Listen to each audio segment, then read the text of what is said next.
So I think it's very possible and likely that in our lifetimes the church will lose its position of favor that it has in our society. And I think our family of churches is pretty well suited to like undergo that transition, just with like being willing to do unconventional things like meet in rec centers or elementary schools, or just kind of be, I guess, sort of scrappy like that, and not real concerned about little conveniences and preferences and things like that. And just being, I think we're pretty well prepared to like make significant sacrifices and do church in a way that might be inconvenient or just not ideal or preferable whenever that sort of thing becomes necessary. I think as far as like what excites me about the future of the church, specifically like Denton North, or really all of our churches, but I think specifically Denton North since it's more around like a college or colleges, I think it's just the fact that like we are being trained to serve at whatever churches we go to like in the future, because obviously we're not always going to stay at Denton North, and so we have people that are at a really influential time in their lives that are being trained to serve in their church body because they're needed at Denton North, because we're predominantly, you know, like college age and a little bit above college age, and so I think we're kind of being trained to do things that a lot of other churches like need people to come in and be willing to do. So what excites me about the future of our church is to get to see the generations that come from our members now, whenever they have kids and they have families, to see them grow up in the church in a body that really loves Jesus and loves them.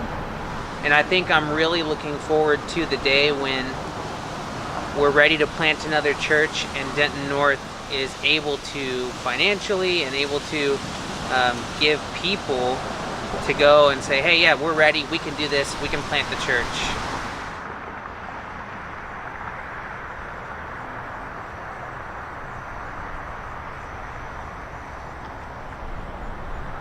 I think that I just would hope that church would be eventually less of a production. I think a lot of times it feels like when we go to church, not necessarily at Denton North, but at a lot of other churches, it feels like it's this show that we're going to see, and we have this need to feel entertained, and if it's not entertaining, then you get this feeling like, oh, maybe this isn't the place for me. I walked away with not really feeling fulfilled, but I feel like one of the awesome things about our church and our community of churches is that it just feels real. It feels like how the first church must have started. Like, we don't always have things right. We are sort of unorganized. We get things, you know, we don't have things perfect. We don't have a big band. We don't have all the lights, but it just feels real. It feels like a real family, a real sense of community, and that we're all just kind of in this trying to figure it out together. There's a lot of questioning the way we've done things for the last few generations going on. I think sometimes it can verge into cynicism, but I think in general the church has kind of been loosened up, and I think God is really speaking back into just the way we do structure and things like that. I feel like sometimes we can be at odds with our culture, and sometimes that's a good thing, but I feel like sometimes it can really hinder our, what I'm trying to think of, our ability to reach all people. And I think sometimes we are afraid to kind of step into some of these really hard conversations about like race or politics or sexuality, those kind of conversations. And I think our church has done a pretty good job addressing a lot of these really big topics because these impact people on a daily basis. And I feel like the church as a whole can step into that conversation and not be afraid to really challenge people's thoughts and beliefs, but also know that these are issues that really impact people pretty heavily. And that's something I appreciate about our church, is that we've stepped into the conversation, and it's hard and it's not easy and it's complicated and it's messy, but we've really taken on that responsibility. And I think the church can do a better job as a whole of just engaging our culture, especially as our culture is a bunch of millennials and they're rising up and they care about these really important things, and we can't shy away from those conversations or topics. We really need to engage, because engaging people really is where heart transformations happen. One thing that I hope for, that a lot of times I feel like is kind of a pipe dream but could happen, is just that there's more unity between different denominations of church families. Something that I think about is like the whole idea of God consistently calling Israel and consistently expecting Israel to be a blessing to other nations. And Israel usually fell short of that by seeking first to be like a blessing to themselves. You know, how can we get ourselves the right kind of king and the right kind of, I don't know, situation, whatever. And I think something I'd like to see in the church today is to fulfill that calling from God to be a blessing to other people, rather than just a blessing to the people who choose to come to us. So I think that's a change that I'm looking forward to seeing. And I see, a lot of elements of that in our church, in our specific church body today. But just having a spirit of inclusivity, and we're here for the people who are lost.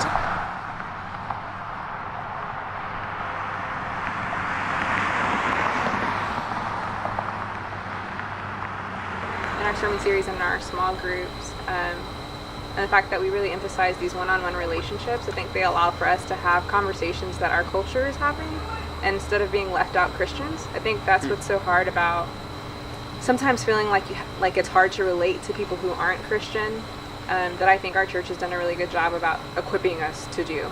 We talk about hard things, and so we can go have those hard conversations with people who are thinking about those hard things. I think that if throughout our daily lives people can see something different about us that is attractive, that could shine a light on our relationship with Christ, then I think that could be a huge magnet into changing our culture. We kind of figure out the way we're going to do ministry by doing ministry. And so I think we will always be engaged with the culture because we work off of one-on-one relationships. And as long as we're seeking to know individual people, we'll know the culture that those people make up.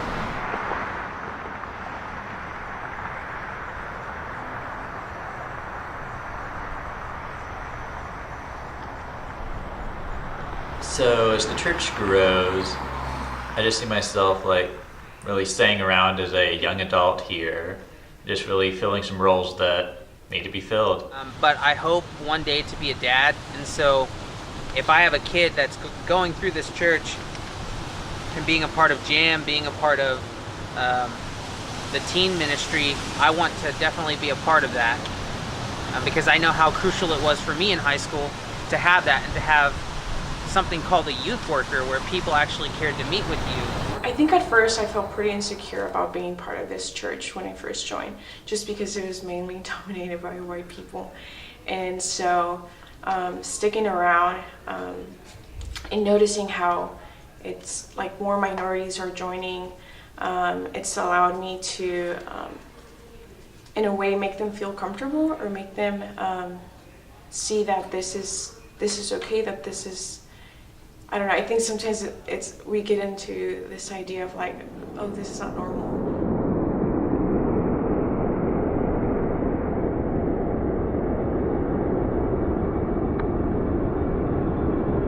A challenge that I would give the whole church is just to continue being radical. I think as disciples we're called to live really radical lives, and I think it's easy to not do that.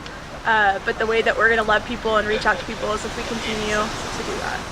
I think both the Universal Church, but also our family of churches, I think we have a tendency, which is just kind of natural, but I think we have a tendency to just stick with bringing in people from Focus. And I think something I would really love to see our church kind of like shift in is bring in more people that aren't necessarily in those kind of like ministry pockets, and bring people in that you meet at your job or that you meet in your classes. I think we do a lot of things really well, but I think we can really like branch out and not just reach people that are easy, but people that are typically like we don't really think of as ministry opportunities, but like very much are. I think one thing that I would like to challenge the church in, specifically our family of churches, is just to consider the people around them. I think it's really easy to think about community and those who are already in the community, but I think one thing I would like to challenge us is like to reach out to people in our workplaces, if you're in college, to people in your classes, and bring them and invite them to the church if they don't already have community. So I think one thing our church is really good is love on people, and the more people that get to experience that, the better. Okay, the challenge I would give to the whole church when I think about the future is that the things that you pick up on and that you learn and the relationships that you have right now, it won't mean much if you don't continue that. We have a lot of students that will graduate and they might go off somewhere else, they might stay here, they'll get jobs, they're married, and the thing is that you cannot forget just how much you've grown and what it took and the relationships and what you learned when you were here in college. And that must carry on or there'll be no growth in our church, there'll be no growth within ourselves. So that's going to be the biggest challenge, is to love people that are outside your circle, new people that you're going to meet, new relationships you're going to have because you're going to be in different kind of environments when you graduate, after you graduate. And don't let that momentum die, but let it grow into whatever circle that you get involved in.